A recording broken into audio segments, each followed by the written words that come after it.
নলবাৰী ধমধমা পথৰ গণেশ মন্দিৰ চকৰ সমীপত পথ দুৰ্ঘটনাক লৈ উত্তপ্ত পৰিস্থিতি।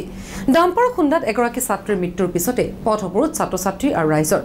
আৰক্ষীৰ বিৰুদ্ধে প্ৰতিবাদ, ৰাষ্ট্ৰীয় ঘাইপথত টায়াৰ জ্বলাই পথ অৱৰোধ।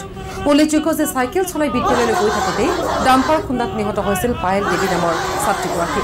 পায়েল নলবাৰী স্প্ৰিংডেল একাডেমীৰ উচ্চতৰ মাধ্যমিকৰ প্ৰথম বৰ্ষৰ ছাত্ৰী। আমি দেখুৱাইছোঁ আপোনালোকক শতাধিকলৈ ওলাই অহা দেখিবলৈ পোৱা গৈছে। প্ৰতিবাদমুখৰ হৈ পৰিছে ছাত্ৰ-ছাত্ৰীসকলো ৰাজপথত বহি প্ৰতিবাদত নামিছে।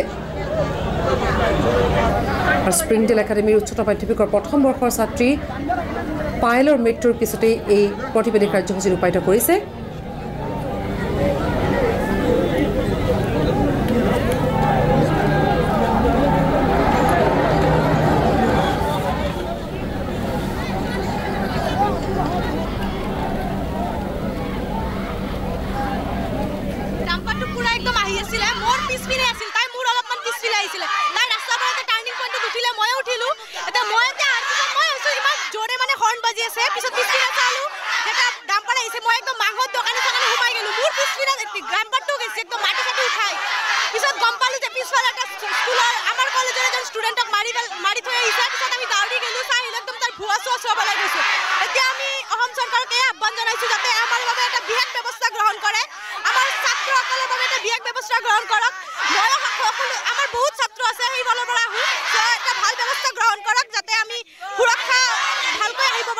ডাম্পাৰ কাৰণে 108ৰ ওপৰত মানে পুৰা চাইৰেন বজাই আছে। আমি হ'লে কি হ'ল তাৰমানে চাব যদি এটা সৰু ছোৱালী এই উঠিয়া এই কলেজত ঘৰৰ পৰা ওলাই আহি 15 মিনিট ছোৱালীটো তাতে ডাম্পাৰে চিপি পেটা কৰি থৈ গুচি গ'ল। তাৰ বিচাৰ কোনে কৰিব? কি আমি দিনত ডাম্পাৰটো বন্ধ কৰিব লাগে। ল'ৰা ছোৱালী বহুত সংৰক্ষণ হৈ যাব। গাভৰু ছোৱালী যাই আছে ক্লাছ 12ত পঢ়া এই স্প্ৰিংডেল একাডেমীত হায়াৰ ছেকেণ্ডাৰী ফাৰ্ষ্ট ইয়াৰ পঢ়াত ভাল দুখীয়া ঘৰৰ ছোৱালী এজন মাক পিতাই কেনেকৈ তুলিতে ডাঙৰ দেউৰ কৰে সেই দেউতাক মাকে জানিব স্পট ডেট কৰিছে আৰু হৰ্ট দি পেলাই গুচি থানা সোমাইছে। থানাই অচিয়ে বাম্পাৰ সদায় দূৰত পাওঁ সিদিনা মোকে বাইকেৰে বাচ্চা লৈ যাতে মোকে শুনা পাৰিছিল বাম্পাৰ আজিও বন্ধ অনৰিষ্ট হ'লে বাম্পাৰ বন্ধ হৈ আছে বিচাৰিব লাগিব। এইটো বাম্পাৰ সোমাব দিওঁ আমি গোটেই মিনিষ্টাৰ ছাৰ আহিব লাগিব, ৰাইজৰ ডি চি বাইদেউ আহিব লাগিব, এছ পি বাইদেউ আহিব লাগিব, বিচাৰ লাগিব আমাক নহ'লে অনিষ্ট হ'লে ৰাস্তা বন্ধ কৰি দিম। আৰু পোনপটীয়া সম্প্ৰচাৰত আছে এই সন্দৰ্ভত আৰু অধিক জানিবৰ বাবে সংযুক্ত হৈছে আমাৰ Nalbari senior bureau chief Brajen Talukdar. হয়, মই এতিয়া আছোঁ গণেশ মন্দিৰ চকত। মই কৈছোঁ নলবাৰী গণেশ মন্দিৰ চকত ইতিমধ্যে এক উত্তেজনাময় পৰিৱেশৰ সৃষ্টি হৈছে, কাৰণ এগৰাকী কণমানি ছাত্ৰী ডাম্পাৰে মহতিয়াই লৈ গৈছে তীব্ৰবেগী ডাম্পাৰে। আপুনি দেখিবলৈ পাইছে ইতিমধ্যে কেৱল চাৰিওফালে আপুনি প্ৰত্যক্ষ কৰি কেৱল জুই আৰু টায়াৰৰ জুই জ্বলাই ইতিমধ্যে প্ৰতিবাদকাৰীসকলে সাব্যস্ত কৰিছে। হাজাৰ হাজাৰ ছাত্ৰ ছাত্ৰী ইয়াত সমবেত হৈছে আৰু সকলোলোকে আহি এই যি ৰাষ্ট্ৰীয় পথ এই ৰাষ্ট্ৰীয় পথ অৱৰোধ কৰি দিছে। দি তেওঁলোকৰ যি আচলতে অতি মৰমত তেওঁলোকৰ যিগৰাকী সভাপতি সেই সভাপতিগৰাকীৰ মৃত্যুৰ তেওঁলোকে আচলতে তদন্ত বিচাৰিছে। মৃত্যু কেনেকৈ হ'ল তাৰ তদন্ত কৰিবলৈ আৰক্ষীক তেওঁলোকে দাবী কৰিছে, কাৰণ এগৰাকী কণমানি তীব্ৰবেগী ডাম্পাৰে মহতিয়াই লৈ গৈছে। আমি দেখুৱাইছোঁ পোনপটীয়াভাৱে আমি দেখুৱাবলৈ চেষ্টা কৰিছোঁ। আচলতে এনেকুৱা ধৰণে সকলো ছাত্ৰ ছাত্ৰী ওলাইছে, ৰাজপথত তেওঁলোকে বহি পৰিছে, ৰাজপথত বহি তেওঁলোকে প্ৰতিবাদ সাব্যস্ত কৰিছে। আমি দেখুৱাইছোঁ দেখিবলৈ পাইছে ইতিমধ্যে ছাত্ৰ ছাত্ৰীসকলে যি ৰাষ্ট্ৰীয় পথ সেই ৰাষ্ট্ৰীয় পথত তেওঁলোকে বহি পৰিছে আৰু তেওঁলোকে প্ৰতিবাদ সাব্যস্ত কৰিছে।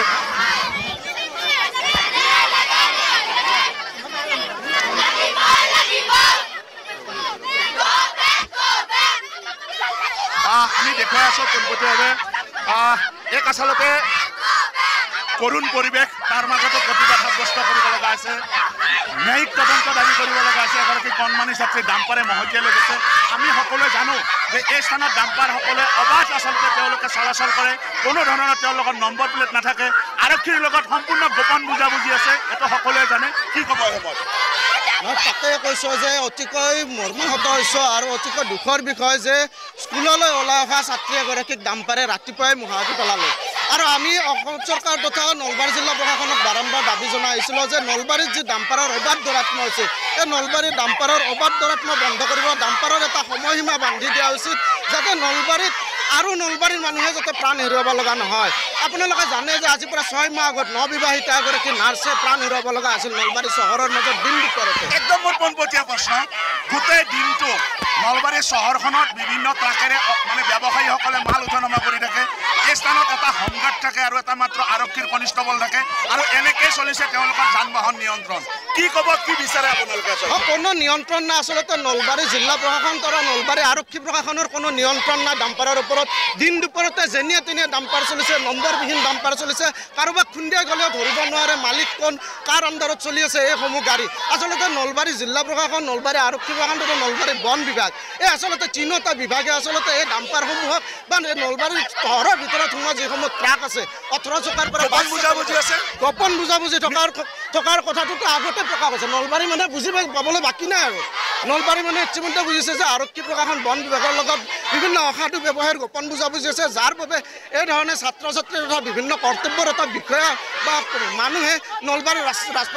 ধন্যবাদ জনাইছোঁ মই দেখুৱাইছোঁ প্ৰতিবাদ সাব্যস্ত হৈছে মই কৈছোঁ আপুনি যিফালে প্ৰত্যক্ষ কৰে সেইফালে ধোঁৱা দেখিবলৈ পাব আচলতে আৰু এনেধৰণে প্ৰতিবাদ সাব্যস্ত হৈছে সকলোৱে প্ৰতিবাদ সাব্যস্ত কৰিছে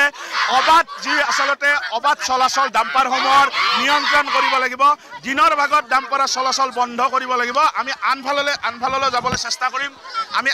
যাবলৈ চেষ্টা কৰিম মই কৈছোঁ ইতিমধ্যে আৰক্ষীৰ লোকসকল আহিছে আৰক্ষীৰ লোকসকলে বুজাব চেষ্টা কৰিছে কিন্তু তথাপিতো নুবুজে কাৰণ ডাম্পাৰৰ যি অবাধ আচলতে চলাচল মই কৈছোঁৱেই ডাম্পাৰৰ নম্বৰ নাথাকে আপুনি আচৰিত হ'ব যে ডাম্পাৰৰ কোনো ধৰণৰ আগত বা পিছত তেওঁলোকৰ নাম্বাৰসমূহ লিখা নাথাকে আৰু এনেধৰণে আচলতে এই গোটেই নলবাৰী জিলাখনত ডাম্পাৰৰ যি চলাচল এই ডাম্পাৰৰ চলাচল হৈ আছে আমি দেখুৱাইছোঁ মই উল্লেখ কৰিছোঁ আপুনি যিফালে প্ৰত্যক্ষ কৰে সেইফালে আচলতে জুই দেখিবলৈ পাব কাৰণ তেওঁলোকে টায়াৰ জ্বলাই তেওঁলোকে প্ৰতিবাদ সাব্যস্ত কৰিছে সকলো গাড়ী মটৰ বন্ধ কৰি দিয়া হৈছে প্ৰায় আঢ়ৈ ঘণ্টা ধৰি আচলতে বৰ্তমান পৰ্যন্ত ৰাজপথ বন্ধ হৈছে দেখিবলৈ পাইছে অগ্নি নিৰ্বাপক বাহিনীৰ গাড়ী আহিছে জুই নুমাবলৈ টায়াৰসমূহৰ জুই নুমাবলৈ কিন্তু কোনো ধৰণৰ প্ৰৱেশ কৰিবলৈ তেওঁলোকে দিয়া নাই প্ৰতিবাদ সাব্যস্ত কৰিছে তেওঁলোকে আমি দেখুৱাবলৈ চেষ্টা কৰিছোঁ আচলতে প্ৰতিবাদ সাব্যস্ত কৰিছে আৰু এনেকুৱা ধৰণে তেওঁলোকৰ যি প্ৰতিবাদ সেই প্ৰতিবাদ তেওঁলোকে সাব্যস্ত কৰিছে আমি পোনপটীয়াভাৱে দেখুৱাইছোঁ আমি দেখুৱাবলৈ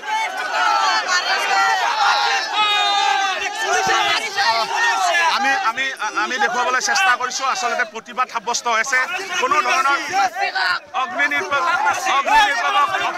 বাহিনী গাড়ীৰ আৰক্ষীয়ে ইতিমধ্যে এগৰাকী ছাত্ৰক প্ৰহাৰ কৰাৰ অভিযোগ উত্থাপন হৈছে এগৰাকী প্ৰতিবাদ সাব্যস্ত হৈছে এগৰাকী ছাত্ৰক আৰক্ষীয়ে প্ৰহাৰ কৰাৰ গুৰুতৰ অভিযোগ উঠা হৈছে তাৰ মাজতে আমি গোটেই পৰিৱেশ দেখুৱাইছোঁ আছে ইয়াত লোকসকল আছে আৰু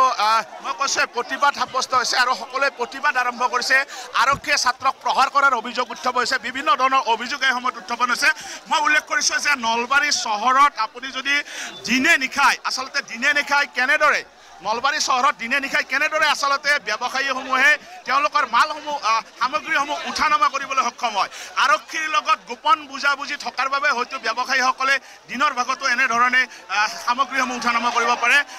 আচলতে এটা নিয়ম আছে যে গুদামসমূহ আচলতে বাহিৰলৈ নিব লাগে কিন্তু গুদাম বাহিৰলৈ নিয়া হোৱা নাই আৰু মই উল্লেখ কৰিছোঁ যে ডাম্পাৰসমূহৰ আগতো নম্বৰ নাথাকে পিছতো নম্বৰ নাথাকে কেনেদৰে আচলতে এই ডাম্পাৰসমূহ চলাচল কৰি থাকে সেয়া কিন্তু ডাঙৰ কথা হয়তো আৰক্ষীৰ লগত গোপন বুজাবুজি কৰি আচলতে এই ডাম্পাৰসমূহ তেওঁলোকে চলাচল কৰি থাকে মই উল্লেখ কৰিছোঁ প্ৰতিবাদ আচলতে জোৰদাৰ হৈ গৈ আছে ৰাষ্ট্ৰীয় পথ সম্পূৰ্ণৰূপে বন্ধ কৰি দিয়া হৈছে প্ৰায় আঢ়ৈ ঘণ্টাৰো অধিক সময় ইতিমধ্যে বন্ধ কৰি দিয়া হৈছে আমি প্ৰত্যেকটো দৃশ্য দেখুৱাই থাকিম প্ৰত্যেকটো দৃশ্য আমি পোনপটীয়াভাৱে দেখুৱাবলৈ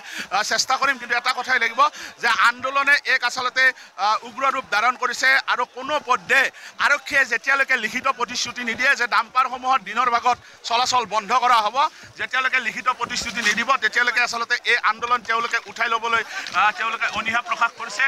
এক পৰিৱেশ আচলতে এক উত্তাল পৰিৱেশ বুলি ক'ব লাগিব আৰক্ষী প্ৰশাসন আহিছে যদিও বৰ্তমান পৰ্যন্ত কিন্তু জিলা আয়ুক্ত ইয়ালৈ অহা নাই জিলা আয়ুক্তৰ সকলোৱে উপস্থিতি দাবী কৰিছে আমি প্ৰত্যেকটা দৃশ্য আমি নিউজ লাইভৰ দৰ্শকসকলক দেখুৱাই দিবলৈ চেষ্টা কৰিম